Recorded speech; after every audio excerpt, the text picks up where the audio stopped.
Donc, c'est parti. Donc déjà, bonjour à tous. Merci d'être là parmi nous. J'espère que d'autres personnes voilà, arriveront aussi. Alors en décalé, je pense qu'il y a un petit temps de latence.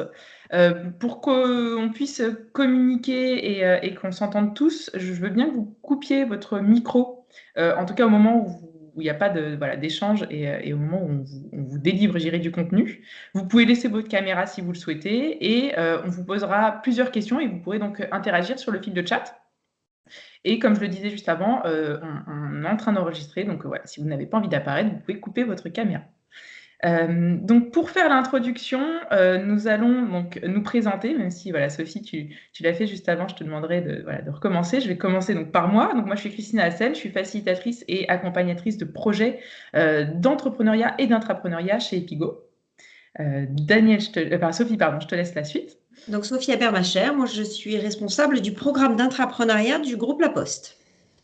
Et donc, moi, je suis Daniel Bellassène, je suis accompagnateur de projets d'intrapreneuriat, entre autres, et je dirige à Dauphine la formation Epigo Dauphine des accompagnateurs de start-up et de projets d'intrapreneuriat. Voilà. Merci Daniel. Et donc pour le contexte, pour ceux qui ne connaissent pas Epigo, donc Epigo accompagne des entrepreneurs depuis plus de 30 ans maintenant et aussi des intrapreneurs depuis quelques années. Et nous proposons donc des programmes d'intrapreneuriat pour les grands groupes.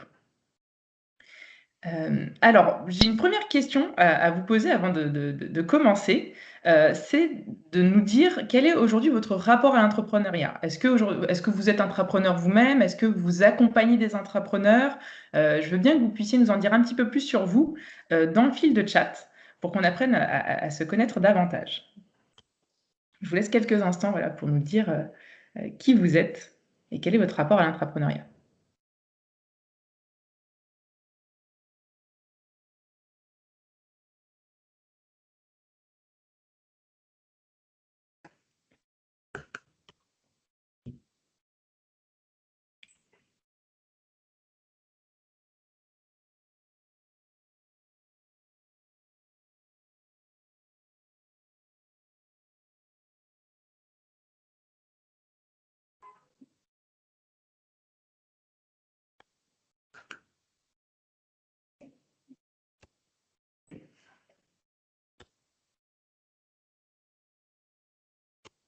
Alors, Maria, donc intrapreneur et entrepreneur actuellement. Géraldine, vous accompagnez donc des intrapreneurs.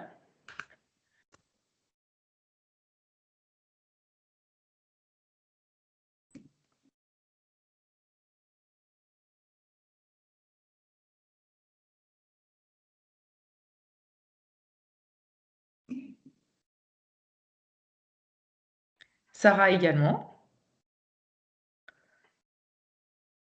Et Sophie, donc j'ai vu que vous aviez commencé à écrire, mais vous êtes aussi donc ancien intrapreneur et vous êtes responsable donc, du programme au groupe La Poste. Et Leïla, ok, donc vous accompagnez aussi un intrapreneur. Et Marilyn, salariée qui souhaite évoluer vers l'accompagnement d'entrepreneuriat. D'accord. Donc merci à tous pour vos réponses. Je crois que tout le monde a pu s'exprimer. Donc, pour la suite, je propose à Daniel de donner sa définition de l'intrapreneuriat. Daniel, je te laisse la parole. Merci. Donc, c'est ma définition, encore une fois, il peut y en avoir d'autres. Elles seraient peut-être tout aussi pertinentes. Simplement, pour moi, l'intrapreneuriat, c'est déjà ça. À la base, c'est déjà une idée ou un projet d'un salarié ou d'un groupe de salariés dans une entreprise. Donc, il y a la dimension qui vient du bas. C'est quelque chose qui n'est pas décidé par la direction, non par les canaux habituels. C'est vraiment une initiative, une prise de parole, disons, sur le plan de l'idée de la part des salariés. La deuxième chose, c'est que l'intrapreneuriat, ça ne peut fonctionner que si l'entreprise dans laquelle ces salariés ou cette équipe de salariés se trouve accepte. Je veux dire que cette équipe développe son projet avec un mode tout à fait particulier qu'on appelle le mode start-up, c'est-à-dire développer cette idée en ne respectant pas les règles habituelles de la gestion de projet habituelle de la boîte, mais en utilisant ce qu'on appelle les méthodes Lean Startup. Et enfin, le sujet de l'intrapreneuriat, je l'ai défini comme étant soit de l'innovation, soit des nouveaux business, ou soit la transformation d'une activité existante, et j'inclus dans la transformation d'une activité existante la transformation je veux dire des individus dans ces activités existantes. Donc on verra tout à l'heure qu'il peut y avoir comme but de l'entrepreneuriat du changement culturel dans une entreprise. Voilà. Merci Daniel. Donc pour vous remettre dans le contexte donc de ce webinaire, aujourd'hui, on va traiter la question du point de vue donc d'une entreprise. Une entreprise qui propose déjà un programme d'intrapreneuriat à ses salariés. Mais si ça vous intéresse, on a aussi organisé il y a quelques semaines un webinaire, mais cette fois-ci du point de vue de l'intrapreneur.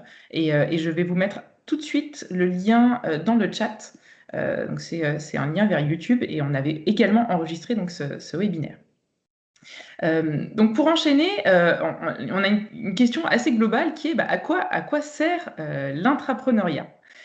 Et encore une fois, je vous propose de participer. Je vous laisse et je vais aussi donc vous demander quels peuvent être les objectifs, à votre avis, d'une démarche d'intrapreneuriat pour une entreprise. Quels sont les buts? Qu'est-ce qu'une entreprise cherche à faire lorsqu'elle met en place un programme d'intrapreneuriat?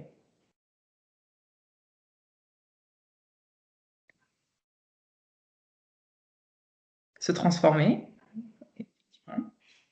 Ouais, développer de nouveaux services. Est-ce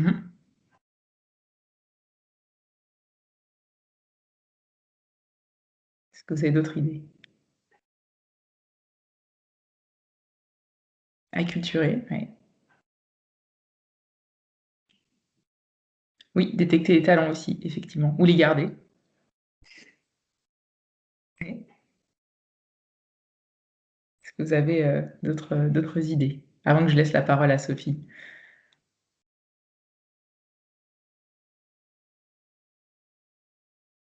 Ok, dans ce cas-là, je vais enchaîner. Donc, Sophie, je te laisse la parole. Donc, je Volontiers. vous rappelle, voilà, Sophie qui est responsable donc, du programme d'entrepreneuriat du groupe La Poste. Alors moi, je vais humblement vous apporter mon témoignage aujourd'hui en tant que coordonnatrice de programme d'intrapreneuriat d'un grand groupe de plus de 240 000 collaborateurs présents dans plus d'une quarantaine de pays.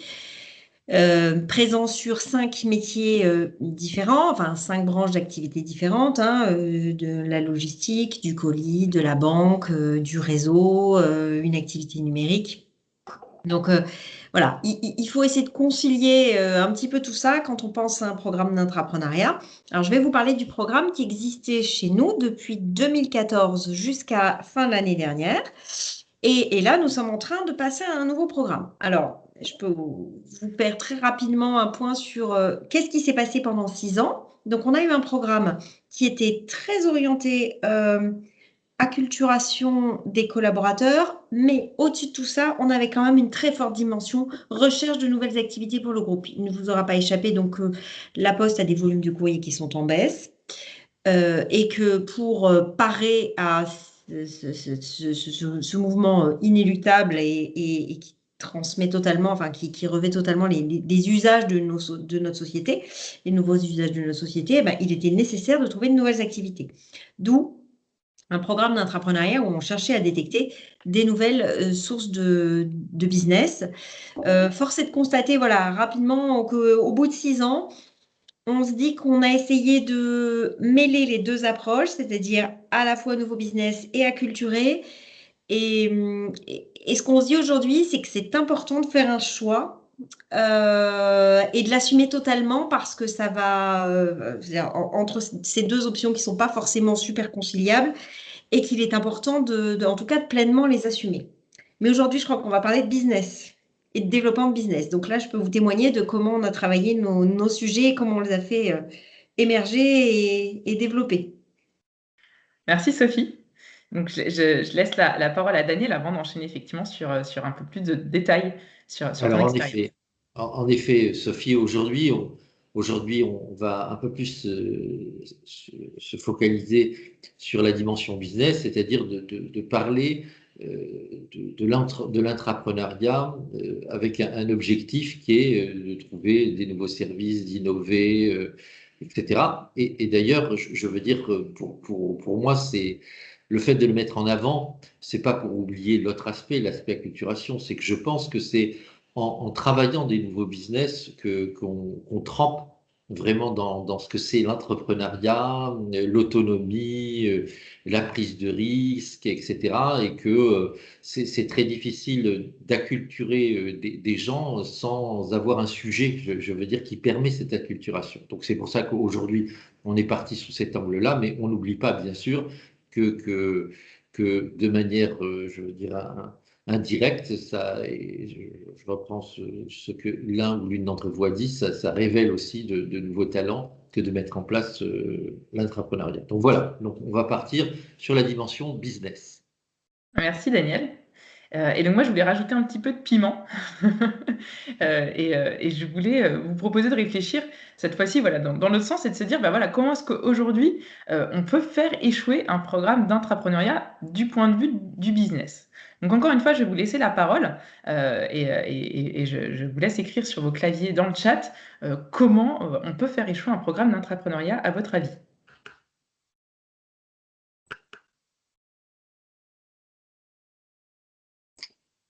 Je préciserai comment on peut faire échouer un projet, je veux dire, d'intrapreneuriat pour être plus précis. Oui. Le programme, c'est encore une vaste question. Je vous propose de réfléchir juste sur la question juste du projet, c'est-à-dire voilà, comment est-ce qu'on peut s'y prendre pour faire échouer un projet. Merci Daniel.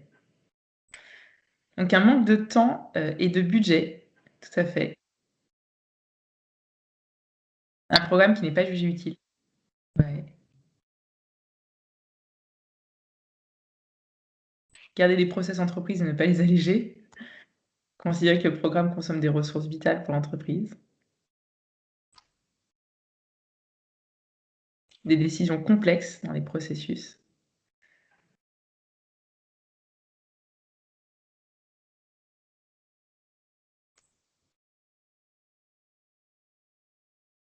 Considéré comme un centre de coût uniquement, effectivement.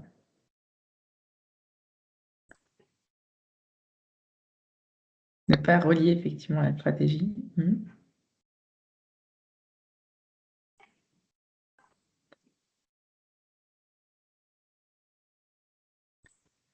Mais effectivement, il y a des problèmes politiques en interne et considérés comme un risque pour l'entreprise.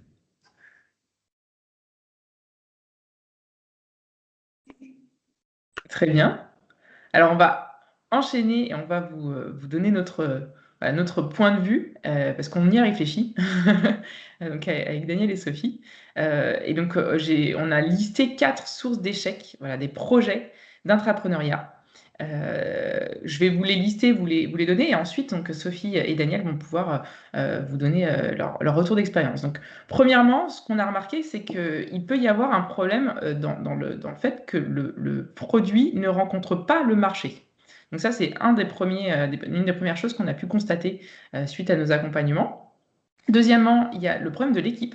Parfois, ce n'est pas la bonne équipe, c'est pas la bonne équipe d'entrepreneurs qui porte le projet. Il y a aussi des problèmes de lien entre le programme et le reste de l'organisation. Vous êtes plusieurs à l'avoir cité dans le chat et ça fait partie effectivement des choses qu'on avait repérées. Et aussi donc la difficulté à faire atterrir donc, les projets. Donc je vais laisser tout de suite la parole donc à Sophie et Daniel pour vous parler de cette première problématique qui est le fait qu'il n'y a pas de rencontre entre le produit et le marché. Bien, donc effectivement, ça c'est une des premières raisons qui fait qu'un projet d'intrapreneuriat ne se poursuit pas. C'est tout simple, c'est tout bête. C'est effectivement, il n'y a pas de rencontre entre le produit, le service et le marché. Je vais vous prendre un exemple. J'ai accompagné il y a assez récemment une équipe dans un grand groupe qui voulait lancer le Airbnb de la charge des véhicules électriques. C'est-à-dire l'idée, c'était de dire il y a beaucoup de personnes qui ont des garages vides dans la journée avec une prise électrique et que il n'y a pas beaucoup de bornes pour les véhicules électriques et que si on maillait le territoire en créant un énorme réseau dot pour ces voitures, eh bien, on pourrait se déplacer et plus avoir ces questions de recharge, etc. Idée pas mal sur le papier, mais effectivement, avec un accompagnement adéquat et en allant chercher sur le terrain les preuves de la faisabilité de cette chose-là, ben, les porteurs de projets se sont aperçus que les particuliers n'étaient absolument pas du tout prêts, et je dirais disposés, à ouvrir leur garage pour faire venir et installer des voitures parce que ça les gênait, parce qu'ils pouvaient revenir avec leur bagnole et qu'il y avait déjà une voiture dedans, et puis parce que ce qui était proposé comme rémunération, c'était ridicule, je veux dire, et que ça les intéressait pas. Bon, ben voilà, je veux dire, il n'y a pas de marché. L'idée pouvait être séduisante. Elle a été accompagnée et je veux dire, et puis voilà, je veux dire, ça c'est une mort plutôt naturelle du projet. Il vaut mieux arriver assez rapidement à se rendre compte que si on fait fausse route, on dépense pas trop de temps, pas trop d'énergie, pas trop d'argent. Voilà. Donc ça c'est disons, c'est une façon, je veux dire, naturelle, normale, qui peut arriver à un projet, c'est qu'il échoue pour cette raison-là. Voilà. Merci Daniel. Sophie, je crois que tu as aussi un exemple à nous Oui, partager. oui, absolument. Il y en a même plusieurs, il y en a même plusieurs, mais je vais vous en citer un peut-être qui est plus notable que les autres. Dans le cadre des sujets qu'on avait, nous, choisi d'incuber, on avait le colis à voyager dans le temps. L'idée était très poétique. Je vous la décris très rapidement. Il s'agissait de proposer une offre qui serait gardée, donc un colis que vous pourriez expédier et qui serait gardé jusqu'à 10 ans dans les locaux postaux et qui vous serait remis au destinataire au temps choisi après. On s'est dit, ça pourrait intéresser des gens au moment de la naissance de leur enfant qui voudraient mettre des choses dedans et puis faire en sorte qu'aux 10 ans de leur enfant, ils reçoivent un paquet datant du jour de sa naissance ou à l'occasion d'un mariage. Ou, voilà, bon. Donc, plusieurs occasions de moments de vie ont été cherchées, ont été testées. Eh ben, enfin, voilà, il n'y avait pas de marché en face, ou un marché tellement minime qu'on s'est dit à un moment donné, non, c'est beaucoup trop lourd à imaginer en termes de généralisation. Et même si l'histoire est jolie, même si chacun de nous s'est dit, mais oui, bon sang, ça peut marcher, eh bien non, il y avait pas de client acheteur derrière et au prix qui était proposé. Donc, c'est une histoire qu'on a arrêtée. Mais voilà, enfin, le dispositif doit être, un dispositif d'entrepreneuriat doit être prévu justement pour pouvoir, effectivement, comme le dit Daniel, le savoir le plus tôt possible. Voilà. Merci Sophie. Voilà, donc si je peux juste conclure sur ce premier point, c'est simplement de dire que ce n'est pas un plantage, hein, je veux dire, c'est juste que ça fait partie du processus de l'intrapreneuriat que d'arriver à tester assez rapidement les idées, et puis qu'il y a des idées qui fonctionnent et des idées qui ne fonctionnent pas, et que disons, pour moi, c'est une mort naturelle de projet. Voilà, il y a rien à regretter, c'est comme ça. Et donc ça, c'est la première source. Et effectivement, il y a beaucoup de projets sur lesquels on a travaillé qui s'arrêtent tout simplement parce qu'il y a rien à faire avec cette idée. Voilà. Donc ça, c'était première source d'arrêt de projet. Ensuite. Merci Daniel. Donc, ensuite, on n'a pas la bonne équipe. Donc, je laisse la parole à Sophie. J'aime beaucoup votre illustration. Oui, pas la bonne équipe. Ah bah ça, c'est... Pour nous, en tout cas, dans le dispositif postal, le sujet de l'équipe, il viendrait peut-être même avant le sujet du produit ou de l'offre elle-même. Parce qu'on se dit qu'une équipe qui est complémentaire, qui arrive à travailler ensemble, qui sait s'écouter, qui a des compétences voilà, qui sont capables de se répondre, a plus de chances de savoir pivoter et adapter une offre que le contraire. Voilà, qu'une équipe qui n'est pas capable d'entendre et qui resterait, qui n'aurait pas les capacités de rebondir ou de réajuster son produit. Preuve en est, enfin, je peux témoigner de ma propre expérience personnelle. Hein, donc, je fus intrapreneur dans une équipe avec 4 personnes. Je crois que la volumétrie et la composition et le nombre d'acteurs qui composent l'équipe est un sujet à ne pas négliger aussi. Quand on est trop, c'est plus difficile de se mettre d'accord. Quand on n'est pas assez, faut vraiment, comment dire, avoir des ressources choisies très soigneusement et être en mesure après de faire appel à de la ressource extérieure. Mais donc la volumétrie de l'équipe, parce que nous, ils concourent pas solo, hein, les gens, est importante, ni trop ni trop peu. Et pour ma part, très rapidement, un sujet d'alignement par rapport à l'objectif est arrivé, qui a fait que, même si au départ on pensait être focalisé sur le même objectif, assez rapidement, il s'est révélé que non, nous n'étions pas sur la même façon de voir. Donc, quand on n'est pas sur la même façon de voir, on n'a pas forcément, bien évidemment, le même chemin à emprunter. Et ce fut la cause principale de l'arrêt du projet, hein, très clairement. Donc, pour nous, le choix de l'équipe est quasi primordial. Et c'est une Merci. grosse responsabilité du porteur de programme que d'avoir à réaliser cette sélection. Alors, on ne le fait pas tout seul, hein, et tant qu'à faire, il ne faut vraiment pas le faire tout seul, bien évidemment, mais c'est un sujet majeur. Merci Sophie. Effectivement, pour conclure, il y a des choses qu'on peut prévenir.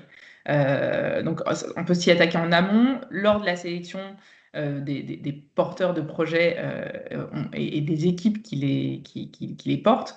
On peut déjà anticiper ce genre de choses, mais on n'est jamais à l'abri, effectivement, comme ça a pu t'arriver Sophie, de problèmes qui peuvent émerger lors du projet.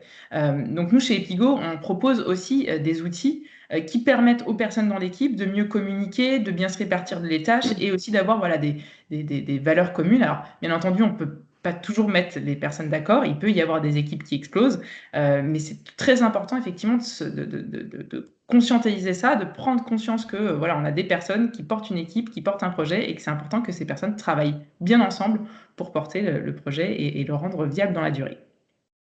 Donc, ça, c'était donc le deuxième sujet concernant l'échec, donc pas la bonne équipe. Et troisièmement, on voulait vous parler donc des problèmes de lien entre le programme et le reste de l'organisation. Donc là, je laisse la parole à Daniel.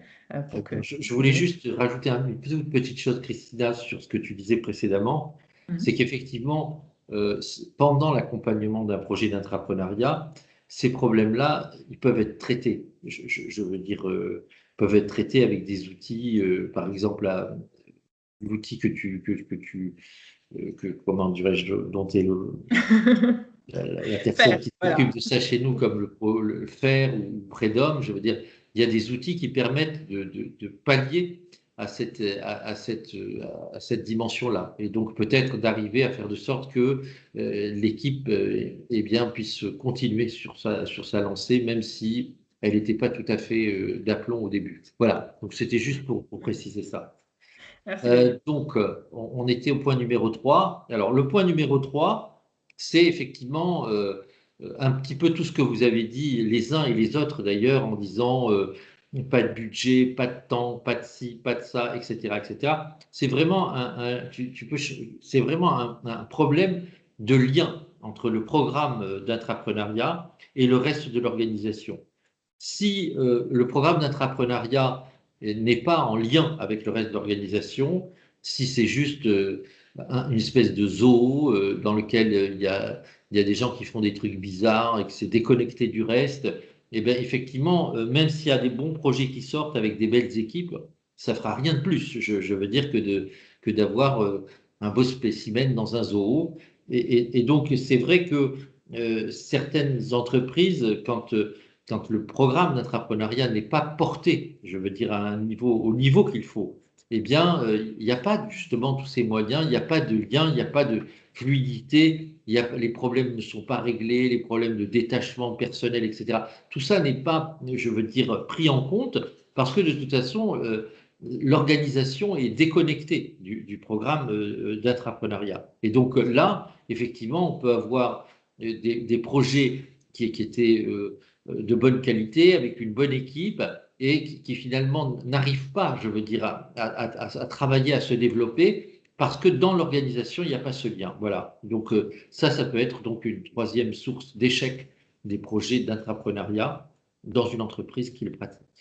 Ah, tout à fait. Je confirme que le positionnement du programme et l'impulsion originelle du programme, le sponsor du programme, c'est absolument fondamental parce que si on veut avoir une écoute et si on veut que cela puisse amener des projets qui décollent et qu'on essaie le plus possible d'affranchir de contraintes matérielles, logistiques, voire et financières, le programme doit être bien positionné dans une organisation. Si on le positionne trop dans les métiers, dans les branches, il va rester très lié à l'activité du métier, des branches, et il y aura peut-être pas tant d'innovation que ça, ou ça va être peut-être une innovation un peu plus à la marge.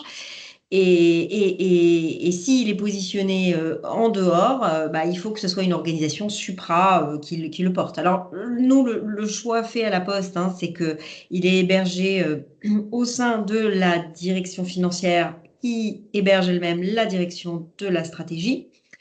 Donc, le programme se trouve dans la direction de la stratégie. Ce qui est un positionnement intéressant parce que financièrement, ça permet de faciliter l'écoute du sujet, très clairement.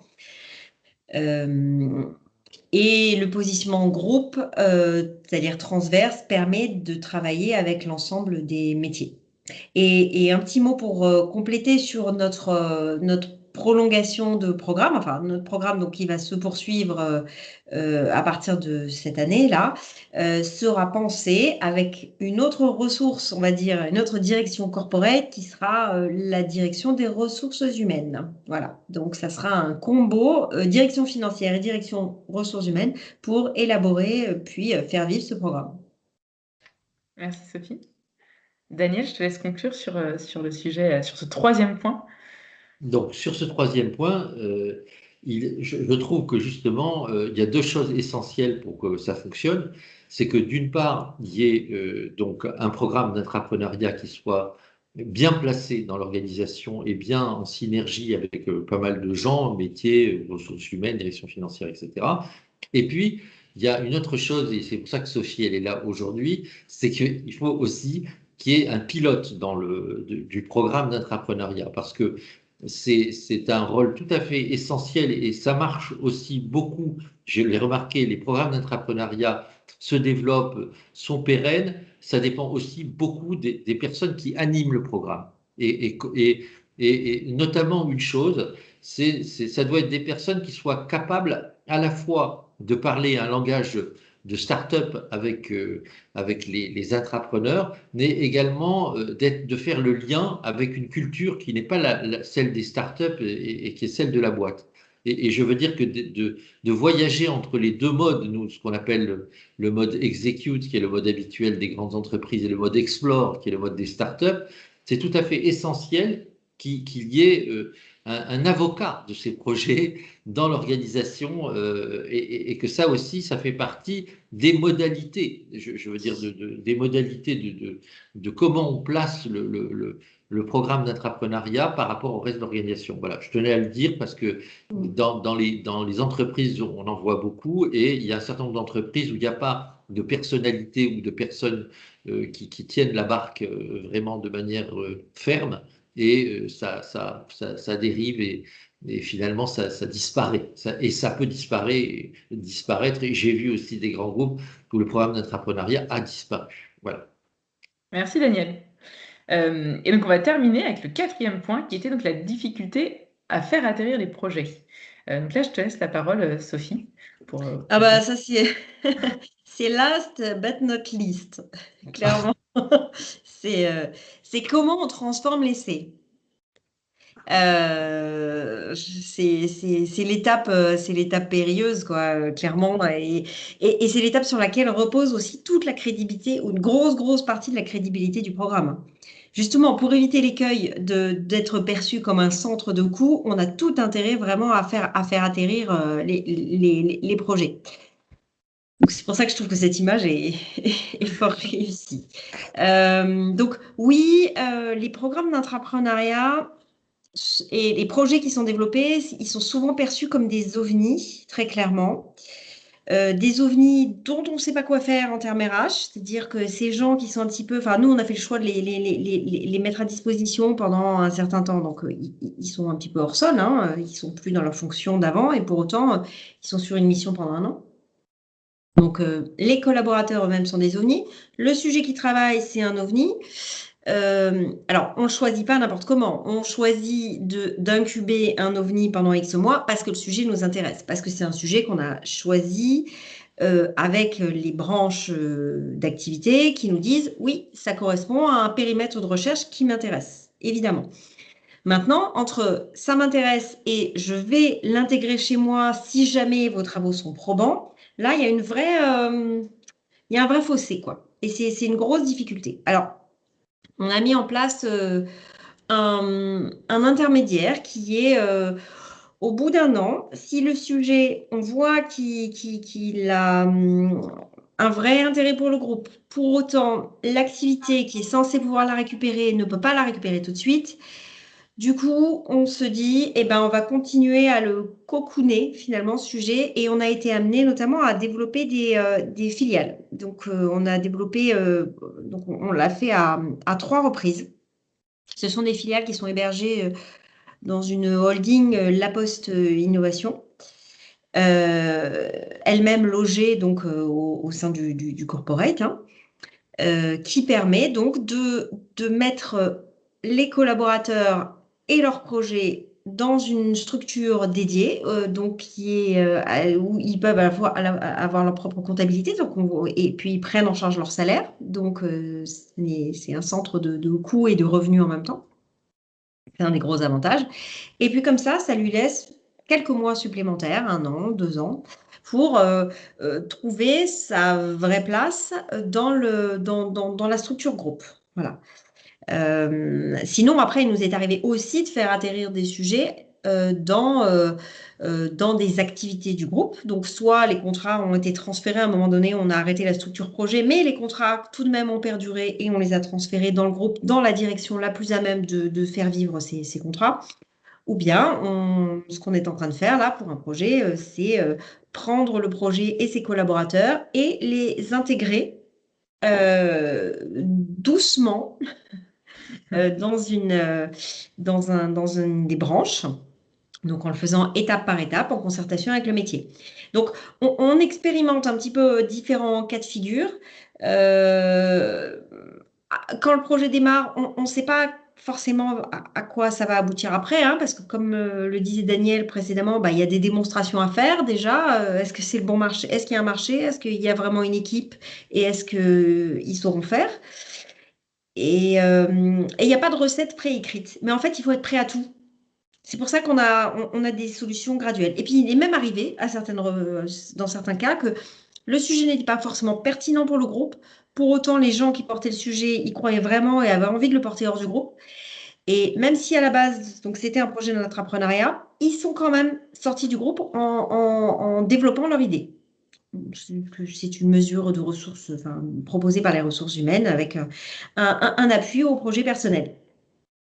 Voilà, donc faut être voilà. L'atterrissage, il peut être sur terre, sur mer, en montagne. Enfin voilà, je crois qu'il n'y a pas de recette écrite en fait. Merci Sophie. Daniel, je crois que tu as aussi des exemples à nous Oui, donner. oui. Je veux dire qu'il n'y a pas de recette écrite, mais il y a la nécessité d'y avoir réfléchi et d'essayer des choses, de tester des choses, parce que, encore une fois, ce que vous avez fait, c'est d'avoir été agile, réactif, je veux dire, par rapport à ça. Il y a d'autres organisations dans lesquelles j'ai travaillé qui, elles, ont été très rigides de ce point de vue-là. Et donc, je veux dire, à partir du moment où il y avait une direction, aucune BU, aucune direction métier qui souhaitait garder le projet ou le récupérer, eh bien, il n'y avait rien de prévu. Je veux dire, alors on se retrouvait avec une bonne équipe, un bon projet, la démonstration qu'il y a un marché, des produits ou des services qui commençaient à se vendre. Et puis, la seule chose qu'on pouvait proposer aux entrepreneurs, c'était juste qu'ils arrêtent de s'arrêter. Je veux dire, c'est tout à fait contre-productif. Je veux dire, c'est à la fois sur le plan RH et sur le plan business. Je veux dire, c'est vraiment tout perdre. Et moi, j'ai assisté effectivement à des entrepreneurs qui sont partis avec leurs idées, leurs projets, leur marché, leur équipe, etc., qui ont quitté donc le groupe dans lequel ils travaillaient. Et ça a hyper bien marché en plus, puisque les exemples que j'ai dans la tête, et je ne vais pas citer le groupe parce que je ne veux pas faire de mauvaise publicité, mais j'ai deux exemples dans la tête où, au bout de 2 ans, et l'un et l'autre, enfin, c'est des équipes en plus qui sont parties, ils font 25-30 millions de chiffre d'affaires et ils filent vers les 50, 100 millions. Il y en a une qui est sur une levée de fonds de 15 millions. Donc, je veux dire, c'était des sujets tout à fait important et je me dis quel gâchis, quel dommage. Je veux dire qu'il y ait pas que les liens entre l'organisation et le programme d'entrepreneuriat aient été aussi mal conçus et qu'on se retrouve dans une situation pareille. Voilà. Donc je pense que ça fait partie d'un programme d'entrepreneuriat au même titre que de donner du temps, du budget, de la formation, de l'accompagnement, etc., aux porteurs de projets, il faut nécessairement, et c'était une des raisons pour lesquelles on a fait ce webinaire aujourd'hui, c'était pour vraiment attirer l'attention il faut vraiment savoir et avoir conçu la manière dont on fait atterrir les projets. Et d'ailleurs, une des personnes du CODIR de ce grand groupe avec laquelle je débriefais sur leur programme d'entrepreneuriat qui s'est arrêté, eh bien, je lui ai dit, bah voilà, vous avez été très très fort pour faire décoller plein d'avions, je veux dire, et des avions qui marchaient très très bien, mais il n'y avait pas, quand ils ont voulu atterrir, il n'y avait pas de piste d'atterrissage, il n'y avait pas de tour de contrôle pour les faire atterrir. Alors, il y en a qui se sont scratchés en vol, et puis je leur ai dit, et malheureusement, il y en a qui sont allés atterrir sur d'autres aéroports que le vôtre. Voilà, donc c'est ça qui peut arriver quand on n'a pas construit dans le programme cette partie-là, quand on n'a pas réfléchi à cette partie-là. Voilà. Merci Daniel pour cette conclusion et cette métaphore qui est en lien, comme vous pouvez le voir, avec voilà, les slides précédentes. Donc pour conclure, je vais laisser le mot de la fin à Sophie. Donc Sophie, je te laisse la parole voilà, pour terminer sur ce sujet. Oui, alors nous, l'apprentissage du programme là, c'est que tout ne peut pas se piloter finalement par la marge d'un projet, la marge brute et le up en termes de chiffre d'affaires, bien que voilà, ça aille en croissance et dans le bon sens. Mais il y a plein d'autres points positifs qui peuvent être mis au bilan finalement des programmes, des projets d'entrepreneuriat. Clairement, pour nous, l'entrepreneuriat, c'est encore un ovni dans l'entreprise pour lequel les process doivent être retravaillés, repensés, réarrangés à chaque fois sur un plan RH, sur un plan financier, sur un plan fiscal, sur un plan... Il y a la ligne droite et il y a tout ce qu'on peut faire de travers pour que ça marche sur des tout petits sujets. Parce qu'en fait, curieusement, les grosses entreprises, enfin, en tout cas la nôtre, a peut-être plus de facilité et je pense qu'elle n'est pas la seule, à gérer les gros sujets plutôt que les petits. Voilà. Et donc, c'est ça, c'est comment on fait exister des sujets des sujets petits dans une entreprise qui est habituée à traiter de gros sujets. Avec beaucoup de chiffre d'affaires à la clé. Ça poserait moins de problèmes, je pense, d'intégrer voilà, une activité qui fait déjà des millions d'euros plutôt que d'en démarrer une de zéro, quoi. Voilà.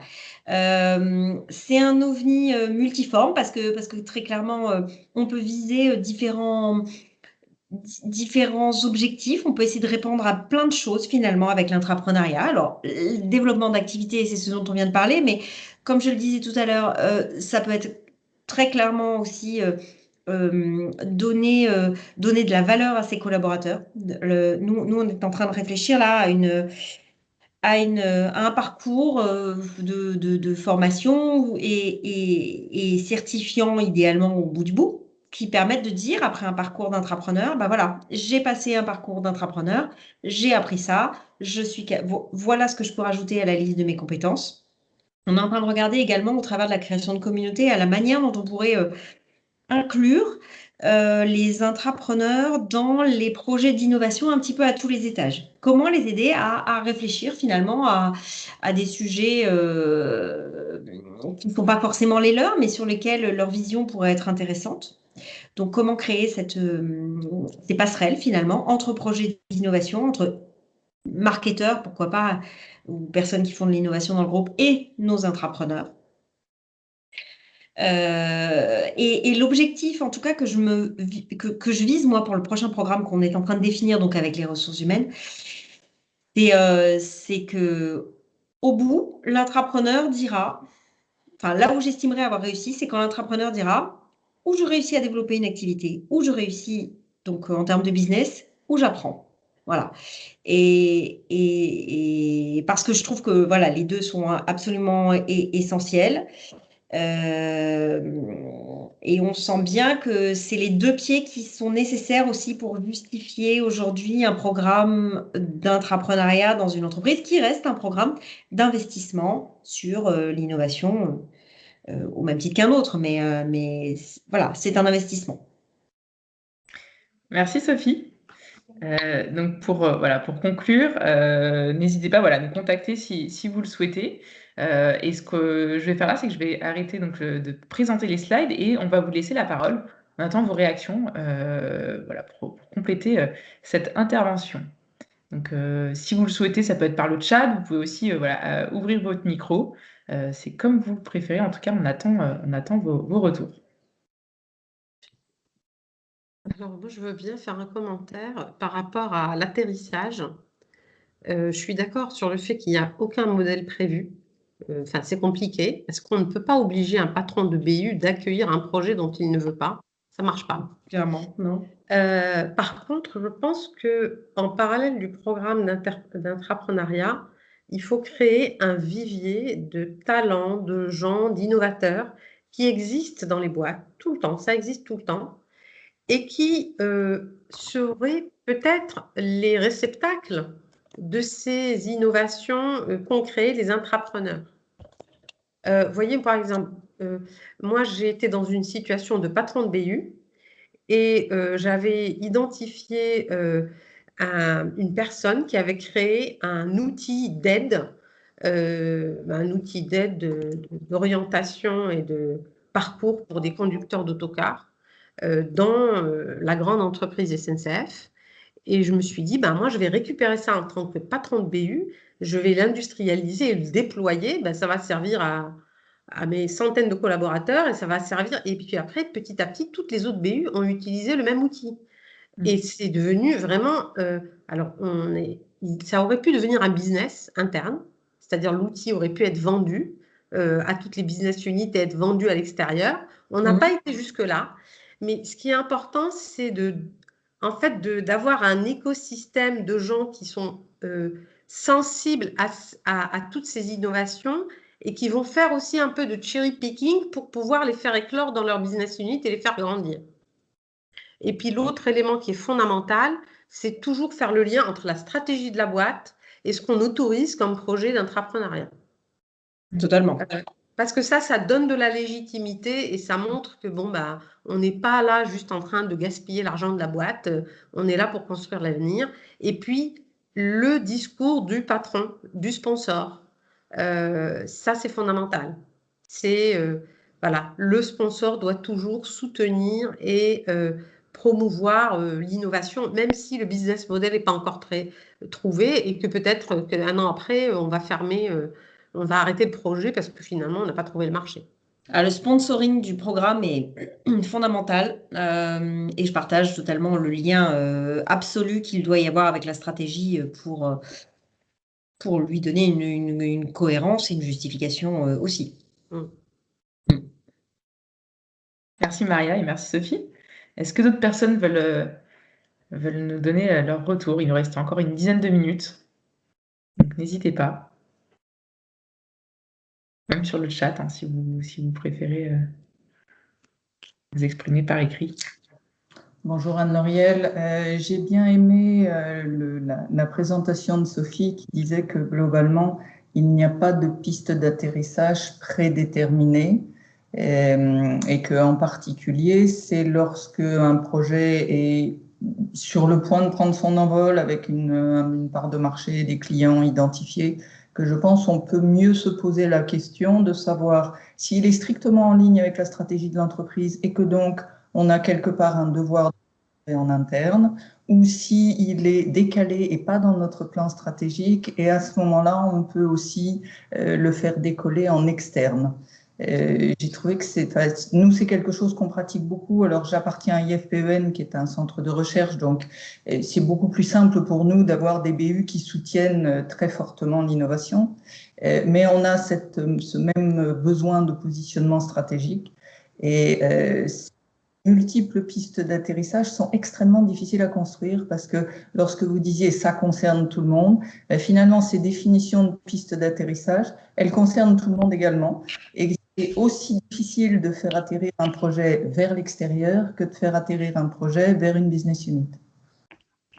Alors moi, j'ai jamais tenté l'atterrissage en extérieur, à part le sujet de départ, enfin d'envol de manière indépendante de l'intrapreneur.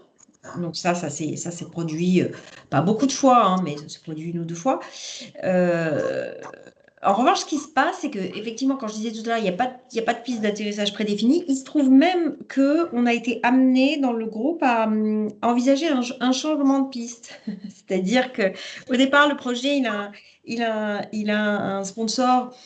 Et puis au final, une dizaine ou une douzaine de mois après, eh ben, il se trouve que le lieu le plus pertinent, eu égard à la manière dont on souhaite le réintégrer, c'est-à-dire qu'il y a un gros sujet RH aussi derrière, hein, c'est-à-dire où est-ce qu'on met les gens aussi à la fin de ces sujets-là, qu'est-ce qu'ils deviennent et d'où ils portent leur projet.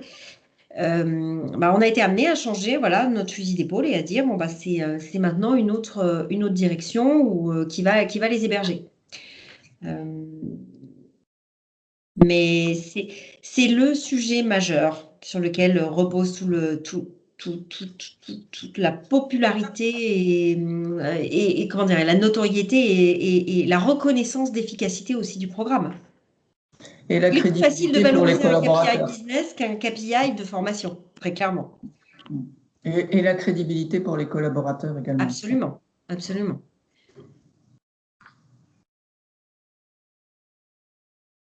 Mais il y a tout un programme d'acculturation à faire en parallèle. Par Ah, bien exemple, autoriser l'erreur et on apprend de l'erreur.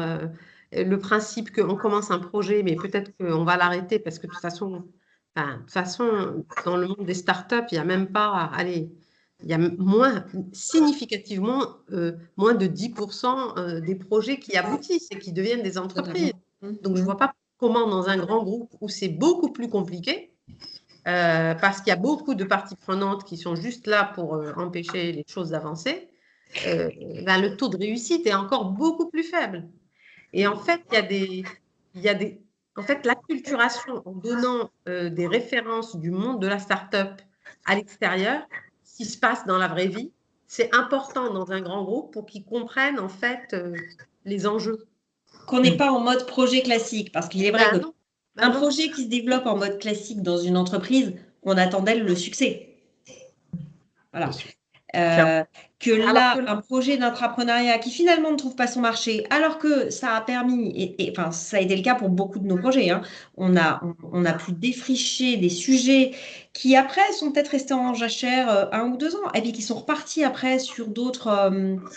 le fruit de ces travaux a pu être réutilisé à d'autres moments, à d'autres endroits. Il y a un vrai bénéfice secondaire, un deuxième effet qui se coule, qui n'est jamais montré déjà d'une part. Et effectivement, du coup, un projet qui s'arrête est vécu assez rapidement comme une perte de temps, une perte de moyens. Et c'est ce qu'il faut éviter à tout prix. Et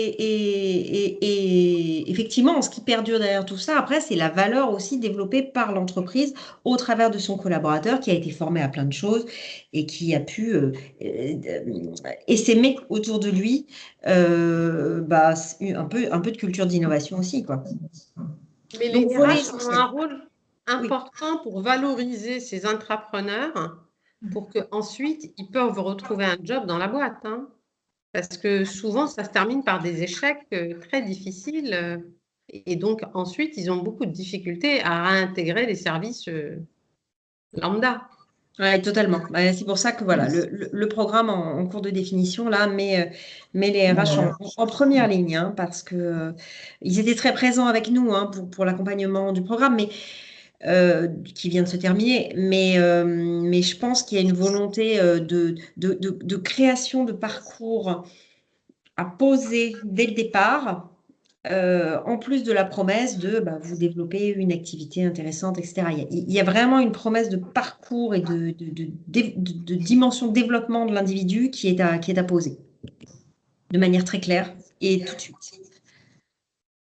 Et effectivement, je partage cette notion de vivier, je la trouve extrêmement intéressante. Merci Sophie, Maria et aussi Anne-Laure. Il nous reste encore 3 minutes, donc s'il y a une dernière intervention, si une personne a encore envie de s'exprimer, c'est le moment. Et sinon, on fera la conclusion.